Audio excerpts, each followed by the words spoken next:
नमस्कार, मेरा नाम है शिवम लोटसवे और मैं आज आपको एक्सप्लेन करने वाला हूँ द टाइगर। ये एक पोएम है जिसे लिखा है विलियम ब्लेक ने। इस पोएम को द सॉन्ग्स ऑफ एक्सपीरियंस में पब्लिश्ड किया गया था। सबसे पहले हम इस लेसन के टाइटल के बारे में जानेंगे। The tiger. टाइगर को हिंदी में शेर या फिर बाघ कहा जाता है, लेकिन अब आप ये कहेंगे कि टाइगर की स्पेलिंग गलत है, लेकिन ऐसा नहीं है। पोइट विलियम ब्लेक ने TYGER की स्पेलिंग को ही पोएम का टाइटल बनाया है और इसके पीछे एक कारण है कि ओल्ड इंग्लिश में TIGER को TYGER लिख दिया जाता था, लेकिन अब यह स्पेलिंग ऑब्सोलीट हो चुकी है, यानी टाइगर की यह स्पेलिंग अब प्रचलन में नहीं है। द टाइगर पोएम में टाइगर शब्द का इस्तेमाल एक सिंबल के तौर पर किया गया है, जहां पर टाइगर का मतलब ऐसे लोगों से है जो बहुत ही ज्यादा क्रूर और दुष्ट हैं। अब मैं आपको ये पोयम बेहद सरल व आसान शब्दों में एक्सप्लेन करूंगा, लेकिन पोयम की शुरुआत से पहले हम कुछ डिफिकल्ट वर्ड्स देखेंगे। जैसे इमॉर्टल का मतलब होता है अमर, फियरफुल का मतलब होता है भयानक या फिर डरावना, और सिमेट्री का मतलब होता है शारीरिक बनावट।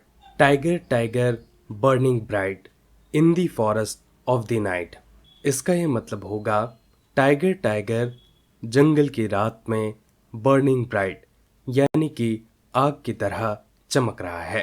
पोएट टाइगर को जंगल की अंधेरी रात में देख रहे हैं और वे देखते हुए कहते हैं कि अंधेरी रात में उन्हें टाइगर आग की तरह जलता हुआ दिखाई दे रहा है।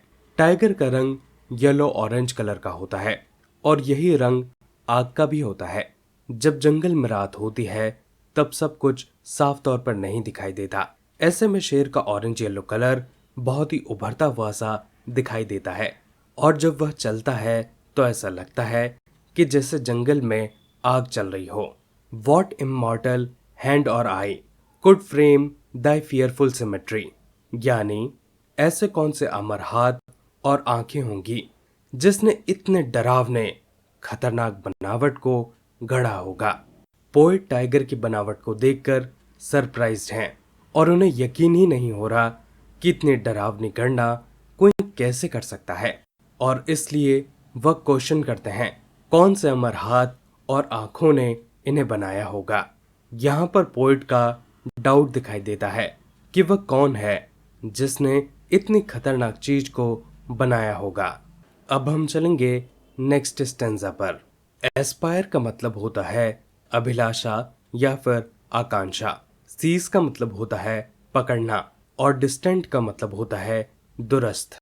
इन वॉट डिस्टेंट डीप्स और skies burn the fire of thine eyes, यानी वह कौन सी दुरस्थ गहराई और ऊंचाई है जहां से आग लाकर इसकी आंखों को बनाया गया होगा।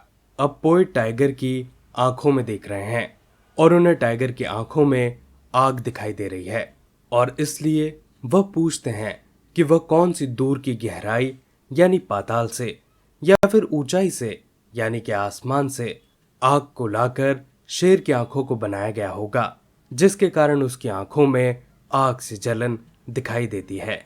On what wings dare he aspire what the hand dare seize the fire, वह कौन सी अभिलाषा के पंखों पर चढ़कर आग को लाया गया होगा। वह कौन से हाथों ने यह जुर्रत की होगी कि उस आग को अपने हाथों में संभाल कर रखे।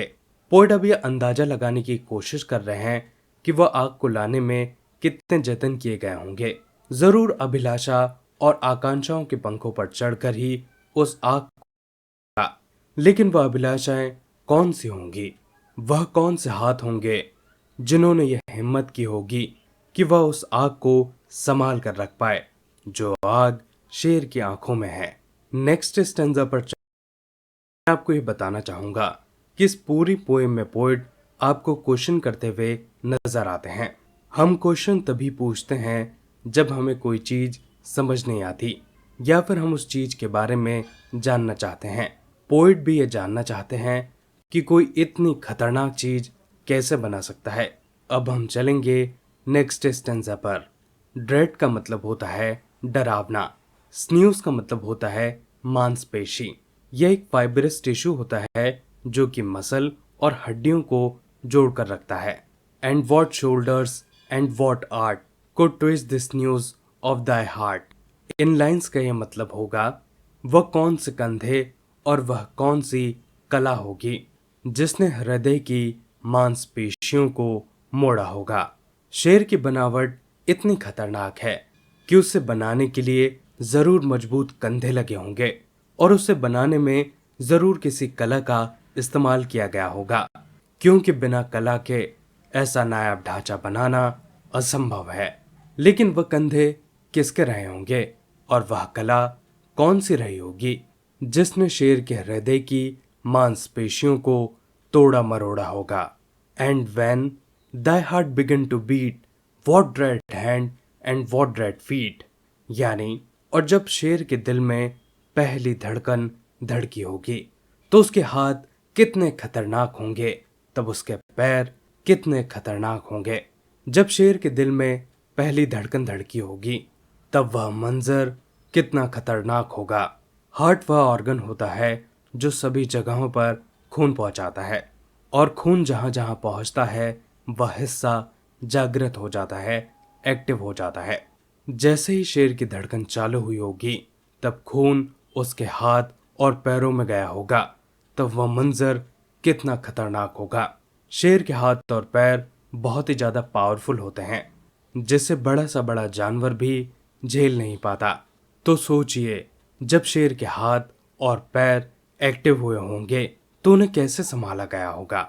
दोस्तों, अब हम चलेंगे नेक्स्ट स्टेंजा पर। फर्नेंस का मतलब होता है भट्टी। ग्रैस्प का मतलब होता है चकित रह जाना या फिर ठंडी और गहरी सांस छोड़ना। क्लैस्प का मतलब होता है मजबूती से पकड़ना। What the hammer, what the chain, in what furnace was thy brain. वह कौन सा हथौड़ा होगा, वह कौन सी चेन होगी, वह कौन सी भट्टी होगी जिसमें शेर के दिमाग को बनाया गया होगा। अब पोएट यहाँ पर यह अंदाजा लगाने की कोशिश कर रहे हैं कि शेर की बनावट को कोई लोहार ही कर सकता है, इसलिए वह कहते हैं कि शेर को बनाने में हथौड़ा लगा होगा, चेन लगी होगी और भट्टी लगी होगी।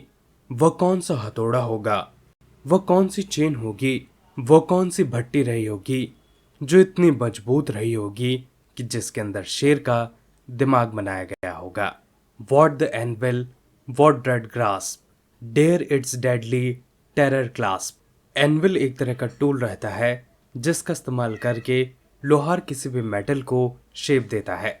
पोइट यहाँ पर ये कहते हैं कि वह कौन सी एनविल रही होगी, वह कौन सी खतरनाक सांस रही होगी, वह कौन सी हिम्मत रही होगी जिसने जानलेवा आतंक को इतनी मजबूती से बांधे रखा। डेडली का मतलब होता है जानलेवा। शेर जो कि इतना शक्तिशाली जीव है जो कि पल भर में किसी भी जानवर को खत्म कर सकता है, मार सकता है, उस जानवर को मजबूती से पकड़कर रखने में कितनी मेहनत लगी होगी। अब हम चलेंगे नेक्स्ट स्लाइड पर। स्पीयर्स का मतलब होता है भाला या फिर शूल और लैम का मतलब होता है भेड़ का बच्चा या फिर जिसे मेमना भी कहा जाता है। When the stars threw down their spears and watered the heaven with their tears, did he smile his work to see? Did he who made the lamb make thee? In lines का यह मतलब होगा, जब सितारों ने, stars ने अपने भाले फेंक दिए होंगे और आंसुओं के पानी से स्वर्ग भर दिए गए होंगे, क्या तब वह अपने काम को देखकर मुस्कुराया होगा? क्या ये वही है जिसने शेर को बनाया है? क्या ये वही है जिसने मेमने को भी बनाया होगा? पोइट यहाँ पर बाइबल के एक इंसिडेंट को मेंशन कर रहे हैं। जब ईश्वर ने टाइगर को बनाया होगा तब तारे बहुत डर गए होंगे। सैटन जो कि दुष्ट था और उसके सहयोगी यानी कि तारे बहुत डर गए होंगे जब ईश्वर ने टाइगर को बनाया होगा और डर के मारे उन्होंने अपने हथियारों को नीचे फेंक दिया होगा और आंसुओं से स्वर्ग को भर दिया होगा। नेक्स्ट 2 लाइंस में पोएट ये ताज्जुब करते हैं कि इतनी खतरनाक चीज बनाने के बाद क्या परमात्मा मुस्कुराया होगा? उन्हें ये यकीन ही नहीं होता। क्या ये वही परमात्मा है जिसने मासूम से मेमने को भी बनाया होगा? भला वह परमात्मा जिसने मेमने को बनाया होगा, वह शेर को कैसे बना सकता है? यानी दुनिया में मासूमियत, सरलता और अच्छे इंसानों को बनाने वाला परमात्मा भला खतरनाक और दुष्ट लोगों को कैसे बना सकता है? इस बात पर पोइट को अभी भी यकीन नहीं हो रहा है। अब हम चलेंगे इस पोएम के लास्ट स्टैंजा पर। पोएम के फर्स्ट स्टैंजा को ही एक बार फिर से लास्ट स्टैंजा में रिपीट किया गया है, लेकिन लास्ट लाइन में केवल एक शब्द को चेंज किया गया है। Tiger tiger burning bright in the forest of the night, what immortal hand or eye dare frame thy fearful symmetry. Tiger tiger जंगल की रात में आग की तरह चमक रहा है, वह कौन से अमर हाथ और आंखें होंगी जिसने इतने डरावने और खतरनाक बनावट को गढ़ा होगा। फर्स्ट स्टेंजा में पोइट ने लास्ट लाइन में कुड शब्द का इस्तेमाल किया था। तब इसका मतलब ये था कि पोइट अजम्पशन लगा रहे हैं कि वह ऐसा कौन सा आदमी रहा होगा जिसने इतनी खतरनाक चीज को बनाया होगा। और आखिरी स्टेंजा में पोइट ये कंफर्म दिखाई देते हैं कि वह ईश्वर ही रहा होगा जिसने इतनी खतरनाक चीज को बनाया होगा। इस पूरी पोएम में पोइट के दो इमोशंस दिखाई देते हैं।